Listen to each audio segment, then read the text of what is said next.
The House Oversight Committee is looking into allegations of food stamp fraud. Today's hearing looks into reports that recipients using their food stamps are buying non-food items like alcohol and cigarettes. Disqualified merchants also accused of still participating in food stamp programs, and all of this could be costing you millions.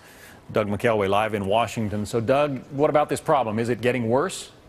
Well, John, only in the sense that more people are on food stamps nowadays, given the state of our economy. But as a percentage of food stamp participation, food stamp fraud is actually decreasing, about 1%, much lower than in the days when there were, physically food stamps instead of the debit card that is issued nowadays. But food stamp fraud is often very sophisticated, often committed by grocery store owners. It cost taxpayers $330 million in 2008 alone.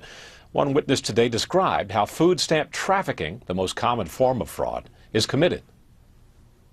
A recipient will go to a restaurant or a bar, and this is not a place where they would accept EBT cards, but they would go there, and the restaurant or bar would go to a grocery store and buy, say, $200 worth of groceries, and then they would, for the bar or restaurant, and then they would give the recipient half, 75%, something off of the EBT card.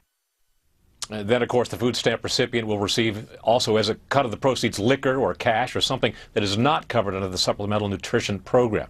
And the people who suffer most are oftentimes children or the dependents for whom the food stamp was initially intended. But it's most important to remember that most grocery store chains do not commit this kind of fraud. The violators tend to be small, independent stores.